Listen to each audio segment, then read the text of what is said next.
오늘은 사순절 첫 번째 주일입니다. 이 사순이라는 것은 40을 뜻하죠. 그래서 사순절은 40일 동안 교회에서 절기로 지키는 그런 기간입니다. 지난주 수요일이 제의 수요일이었는데요. 제의 수요일을 시작으로 해서 부활 전 토요일까지 40일 기간을 우리가 사순절이라 그렇게 말을 합니다. 물론 제2수요일부터 부활전 토요일까지에 있는 주일은 다 빼고 주일을 뺀 40일을 우리가 사순절로 지키고 있습니다. 사순절의 주제는 예수님의 십자가입니다. 십자가를 지고 가시는 그 고난과 십자가에서 피 한 방울, 물 한 방울 남기지 아니하시고 죽음을 맞이했던 그 주님의 십자가에 우리가 모든 초점을 또 관심과 집중을 해서 이 사순절 40일 동안 경건한 시간을 보내는 겁니다. 이 사순절 기간은 특별히 예수님의 고난 당하신 것을 우리가 기념하기 때문에 우리 또한 예수님께서 당하셨던 그 고난에 동참하고 또 주님께서 십자가를 지시며 희생하신 그 사랑과 용서, 또 주님께서 이 땅에서 하셨던 그 모든 사역들을 본받을 수 있는 그런 시간들을 가지는 것이 이 사순절의 기간입니다. 그래서 예수님께서 40일 동안 공생애를 시작하기 전 광야에서 금식을 하셨죠. 그래서 우리 또한 주님의 금식을 본받아서 사순절 기간 동안에는 본인이 신앙이 허락하는 한 금식을 하면서 우리가 기간을 보내기도 하고요. 또 금식을 하면서 우리가 절제하지 못한 그런 삶들이 있으면 또 절제의 그런 시간들을 보내기도 합니다. 예수님의 십자가는 우리의 죄를 위한 십자가이니까 우리가 사순절을 보내는 동안 더욱더 회개의 자리에 갈 수 있는 그런 시간이 되어야 하고요.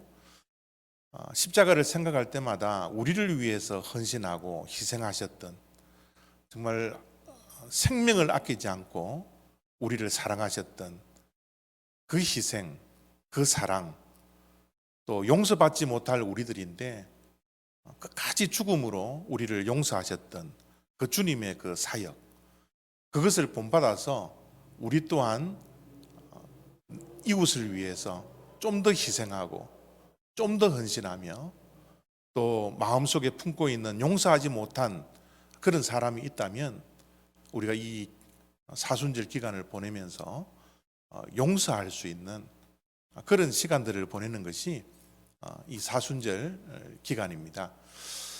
오늘은 특별히 사순절을 맞이해서 이제 십자가에 대한 말씀을 계속 전하게 될 텐데, 오늘은 갈라디아서 6장 14절에 있는 말씀을 가지고서 말씀을 나누고 또 은혜를 나누고자 합니다.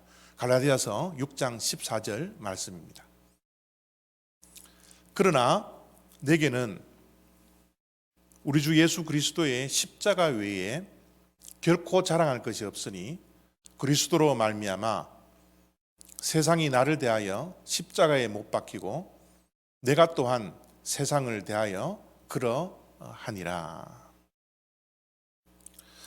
갈라디아서 6장 14절에 사도 바울의 이 고백입니다. 신앙 고백이죠. 다른 고백이 아니라 나는 이제 예수 그리스도의 십자가만 자랑하겠다. 예수의 십자가를 알기 전에는 다른 것도 자랑을 했지만 내가 이제 예수 그리스도께서 지셨던 그 십자가를 알고 난 후에는 나의 삶 속에 예수 그리스도의 십자가 외에는 결코 자랑할 것이 없습니다 라는 고백을 하고 있습니다. 바울이 사실은 자랑할 거리가 굉장히 많았던 사람이거든요. 어떤 자랑거리가 있었습니까? 아브라함의 자손이었어요. 하나님께서 택하신 민족입니다. 그 가운데 베냐민 지파입니다. 바리새인 가운데 최고로 열성이 있었던 바리새인 중에 바리새인이었습니다. 율법에 얼마나 열심이었는지 예수를 믿는 자들을 감옥에 가두기 위해서 어디든지 갈 수 있었던 그런 열심이 있었던 사람입니다. 그런 로마의 시민권을 가지고 태어났거든요. 그 당시에 로마의 시민권을 가지면 특권 중에 특권층이었습니다. 그런 것들을 얼마든지 자랑할 수 있었습니다. 또 가말리엘 문화생이었죠. 그 당시에 가말리엘이라 그러면 최고의 학문을 가졌던 그런 아주 유명한 분입니다. 그분의 제자로서 가말리엘의 문화생이라 그러면 앞길이 열릴 수밖에 없는 차세대 지도자일 수밖에 없는 그런 사람이었죠. 뭐 입만 열면 자랑할 거리가 바울에게는 얼마든지 많았는지 모릅니다. 또 삼층천을 경험했다라고 본인이 그렇게 이야기를 했죠. 유대인들이 하늘은 3층이 있다라고 생각을 했습니다. 그 옛날부터도요.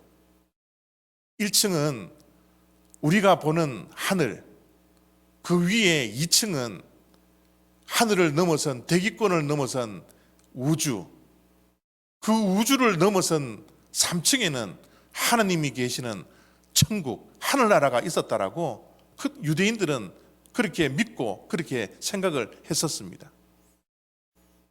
바울이 경험한 것은 1층도 아니요, 2층도 아니요, 3층 천이었습니다.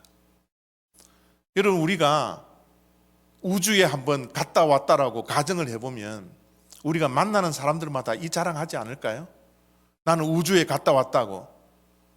그러나 바울이 갔다 온 것은 2층인 우주도 아니고 3층인 천국에 갔다 왔습니다. 얼마나 그 큰 자랑거리였을까요?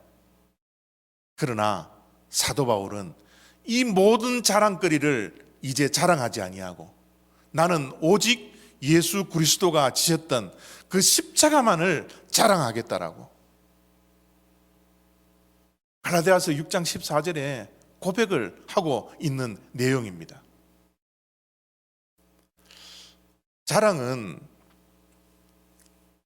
결코 나쁜 것은 아닙니다. 자랑은 인간의 본능이에요.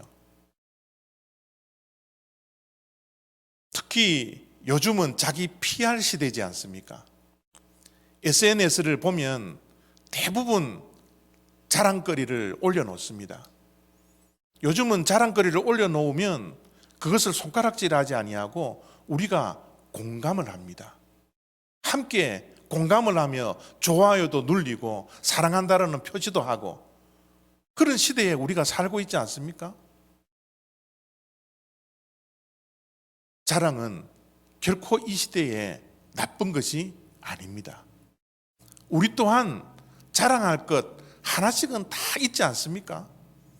내가 자랑할 것이 없으면 우리의 자녀들까지도 자랑하고 싶지 않습니까? 온통 우리는 자랑거리를 가지고서 자랑하고 그 자랑거리를 이야기함으로써 사람들에게 인정받으려고 하는 그런 욕구들이 우리 모두에게는 있지 않습니까? 그런데 사도 바울은 그 모든 자랑거리들을 다 내려놓고 이제는 예수 그리스도가 지신 십자가 이외에는 내가 자랑하지 않겠다 라고 고백을 하고 있는 것이죠. 왜 하필 십자가를 자랑할까요? 예수님 또 자랑할 것들이 우리가 얼마나 많이 있습니까? 예수님께서 가지고 계셨던 그 인격과 그 성품, 우리가 자랑해도 충분하잖아요.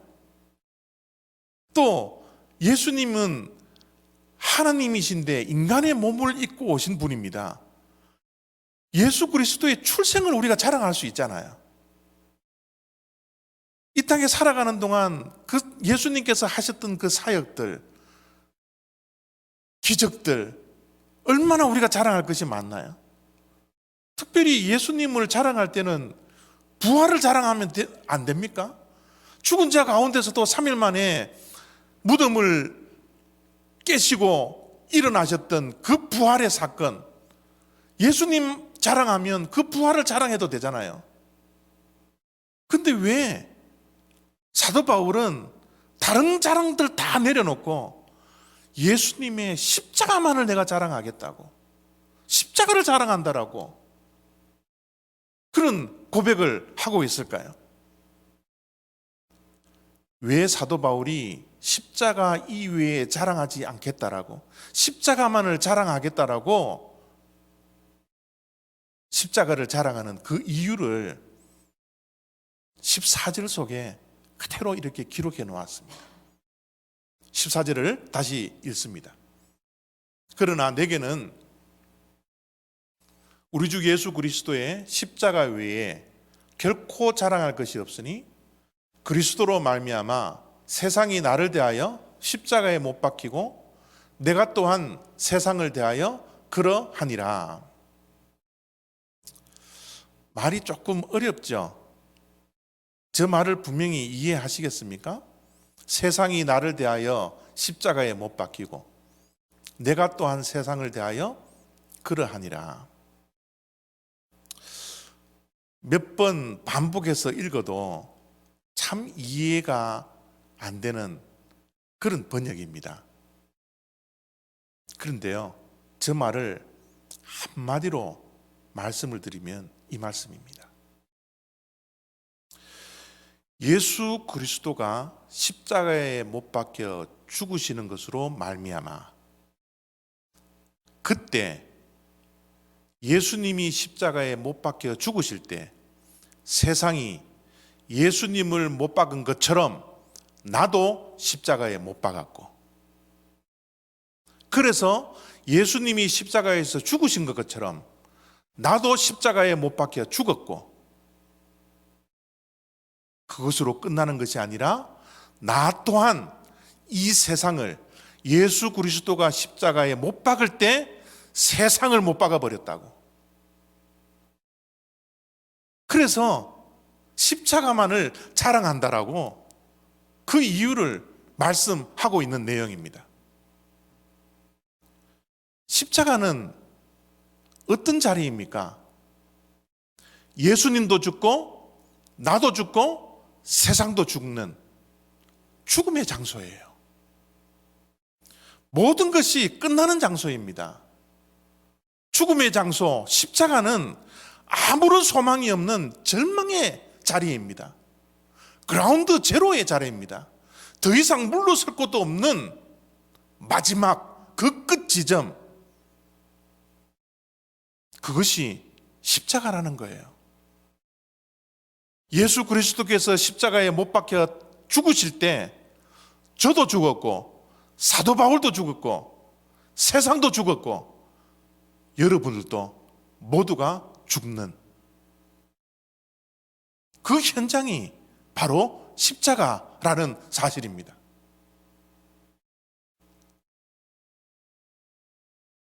미국의 911이 발생한 지 벌써 20년이 되어 갑니다. 올해가 20주년이 되는 그런 해인데요. 참 세월 빠르죠. 뭐 엊그제 같은데. 그 테러가 어느 곳에서 났습니까? 맨하탄에 세계 무역센터라는 쌍둥이 빌딩을 테러를 한 곳이잖아요. 9/11이 발생을 했을 때 미국은 무너졌습니다. 그들이 자랑하던 무역센터가 하루아침에 무너져 버렸어요. 그 무너진 그 장소는 아무런 소망이 없는 절망의 장소였습니다. 수많은 사람들이 두려움 속에 빠져버렸고, 수많은 사람들이 울며 통곡하는 그 장소가 그들이 자랑하고 부를 자랑했던 그곳에서 일어났던 것이죠. 한 번도 저 빌딩이 무너질 것이라고 생각하지도 않았던 미국의 자랑거리였는데 수치를 당하고 부끄러움을 당할 수밖에 없는 절망적인 시간을 미국이 맞이했지 않습니까? 그런데요, 그 절망의 자리에 미국이 그라운드 제로라고 그래서 다시 한번 복구를 하고 그들의 자존심을 세워나가기 시작합니다. 얼마 전에 뉴욕을 갔다 올 일이 있어서 그라운드 제로에 한번 가봤는데요, 큰 폭포 같은 우물을 파놓고 그 우물 주변에 이름들, 9/11에 희생된 3,000여 명이 넘는 그 이름들을 일일이 다 적어 놨습니다. 그러면서 그들이 그라운드 제로에 건물을 세우며 저 기념할 건축물을 세우면서 그들은 어떻습니까? 이곳이 새로운 시작이라는 거예요. 무너지고 절망적이었던 그 자리가 이제 미국을 다시 세울 그런 새로운 시작을 하는 그라운드 제로라고, 더 이상 물러날 곳이 없다고, 절망이 희망의 장소가 되자고 그라운드 제로를 만들어 놓고 거기에 건물을 세우고 조형물을 세워 놓은 것 아닙니까? 끝이지만 끝이 아니었다라는 겁니다. 또 다른 세상이, 또 다른 시작이 전개될 것이라고 그라운드 제로를 만들어 놓지 않습니까? 십자가는 그라운드 제로입니다. 하나님께서 만들어 놓으신 그 창조가 죄가 들어옴으로 절망 속에 있었지만 십자가를 통하여 하나님께서 모든 것을 끝내버리시고 재창조의 시간, 새로운 시작을 알리는 그 장소가 바로 십자가의 장소입니다. 그래서 사람들은 십자가를 가장 큰 더하기다, 그렇게 말을 하더라고요. 십자가는 단순히 십자가일 뿐만 아니라 모든 것을 더해주는 그런 시작점이 되었다라는 겁니다. 십자가 위에 서면 어떤 더하기가 있습니까? 생명이 더해집니다. 십자가 위에 하나님의 크신 은혜가 더해집니다. 우리의 행복도 십자가 위에 설 때 행복이 더해지지 않습니까? 감사도 십자가 위에 설 때 더해지는 것이죠. 기쁨도 마찬가지고요, 회복도 마찬가지고요. 십자가 위에 설 때 우리의 믿음도, 우리의 소망도, 우리의 사랑도 더해지지 않습니까? 세상 사람들은 예수님을 십자가에 못 박을 때 끝났다라고, 끝이라고, 마지막이라고 이야기했지만 그것은 이 세상의 모든 것을 더해주는, 이 세상에서 가장 큰 더하기가 된 장소가 십자가의 장소이지 않습니까? 사도 바울은 고린도전서 1장 18절 말씀에 이렇게 기록을 하고 있습니다. 십자가의 도가 멸망하는 자들에게는 미련한 것이었다. 그렇습니다. 30대 초반에 유대인 남자가 십자가에 달려 벌거벗겨 매를 맞고 뺨을 맞고 침을 맞고 온갖 조롱과 온갖 멸시를 당하며 아무 힘없이 죽어가고 있는 그 현장, 어떠한 능력도 없이 자기 자신도 구원할 수 없는 그 죽음의 장소, 그 절망의 장소, 세상 사람들이 바라보면 그것은 미련한 것이라는 거예요. 수치스럽다라는 겁니다. 부끄럽다라는 겁니다. 그러나 그 수치가 이제는 어떻게 되었습니까? 자랑거리가 되었잖아요. 구원을 받는 우리들에게는 하나님의 능력이요, 하나님의 지혜요, 하나님의 완전한 사랑이 있는 곳, 그것이 바로 십자가이지 않습니까? 아무런 힘없이, 어떠한 저항도 없이 죽어갔던 그 장소, 그 절망의 장소가 희망의 장소가 되었고, 소망의 장소가 되었고, 생명의 장소가 되었던 그것이 바로 십자가이지 않습니까? 이제 사도 바울은 십자가를 부끄럽게 여기지 않았습니다. 십자가를 수치로 여기지 않았습니다. 이 세상에서 가장 큰 더하기인 십자가를 자랑한다고, 그 십자가의 의미를 알지 못했을 때는 십자가가 부끄러웠지만, 십자가가 미련한 것이었지만, 하나님의 능력, 하나님의 사랑, 하나님의 지혜, 그 모든 것이 있는 십자가를 내가 이제는 자랑하겠다고 고백하는 말씀이 갈라디아서 6장 14절이라는 말씀입니다.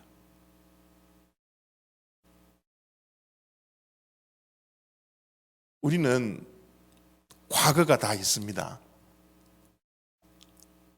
숨기고 싶은 과거들이 있죠.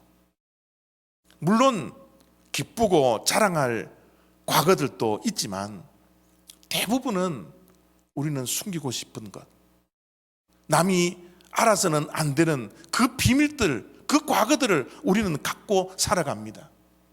때로는 그것이 열등감이 되기도 하고, 또 그 열등감을 건드리면 우리가 폭발할 수밖에 없는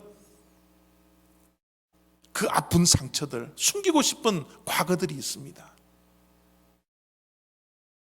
그러나 여러분, 십자가가 이 모든 것을 해결해 주십니다. 어떻게 해결해 줍니까? 예수 그리스도께서 십자가에 못 박혀 돌아 죽으실 때 우리도 그때 함께 죽었다라는 겁니다. 죽을 때 과거도 함께 죽습니다. 우리의 죄악도, 씻을 수 없는 그 죄악까지도 십자가에 다 못 박아 죽어버렸습니다. 우리는 용서받지 못할 죄인이었지만 주님께서 십자가를 지시고 죽으심으로 말미암아 우리의 죄를 다 덮어주시고 우리의 수치를 다 가리워 주셨습니다. 우리의 아픈 과거도, 우리가 숨기고 싶은 그 과거도 주님의 보혈로 모든 것을 감싸주시고 모든 것을 가리워 주셨습니다. 그래서 우리는 예수 그리스도가 죽으실 때 함께 죽고 주님께서 부활하실 때 우리가 함께 부활하여 새로운 피조물, 새 생명이 탄생하게 된 것이죠. 이것이 우리의 자랑거리지 않습니까? 이것이 우리가 유일하게 자랑해야 할 것이지 않습니까? 십자가가 우리의 모든 삶을 그라운드 제로로 만들어서 새롭게 시작할 수 있는 새로운 피조물로 만들어주신 그 자리에인데 우리가 어떻게 자랑하지 않을 수 있습니까? 예수님의 십자가를 바라볼 때마다, 또 우리의 과거가 드러날 때마다, 내 마음의 쓴뿌리가 드러날 때마다 우리가 십자가로만 돌아갈 수만 있다면, 그때마다 새로운 은혜와 새로운 능력과 새로운 용서와 새로운 사랑을 주님께서 십자가에서 해주시는 그 경험을 통하여서 다시 한번 새 출발할 수 있는 능력이, 은혜가 우리들에게 주어지지 않습니까? 지금 여러분의 상황은 어떠한 상황입니까? 죄악 가운데 있습니까? 깨어진 관계 속에 있습니까? 물질의 어려움이 있습니까? 건강의 어려움이 있습니까? 미래의 불확실함 때문에 두려움 속에 있습니까? 그 어떠한 것들도 십자가로 돌아가 그 모든 것을 십자가 위에 올려놓으십시오. 주님이 십자가에서 피 한 방울, 물 한 방울 남기지 않고 죽으셨던 것처럼 우리도 십자가에서 죽는 경험을 할 때 우리의 모든 것들은 하나님께서 감추어 주시고 숨겨 주셔서 새 출발할 수 있는 은혜를 우리에게 허락해 주시는 것입니다. 사도 바울이 이것을 경험했기 때문에 내가 자랑할 것들 너무나 많지만 내가 이제는 예수 그리스도의 십자가만을 자랑하겠더라고. 내가 그리스도로 말미암아 나도 십자가에 못 박혀 죽어버렸고 이 세상을 나 또한 십자가에 못 박아 죽여버리겠다고. 모든 것이 새 출발하는 장소가 바로 십자가라고. 그 십자가만을 자랑하며 살자라고 우리에게 고백하며 권면하는 말씀이라는 사실입니다. 이 말씀을 기억하고 가슴에 품고 이 사순절을 보내기를 바랍니다. 이 사순절 기간 동안 십자가를 묵상하며 십자가의 삶을 실천하며 우리의 모든 것들을 십자가에 다시 한번 못 박고 우리가 철저하게 죽음으로 새롭게 거듭나는 새로운 피조물로 새롭게 시작하는 그라운드 제로에 설 수 있는 저와 여러분의 복된 인생이 다 되시기를 바랍니다. 기도하겠습니다.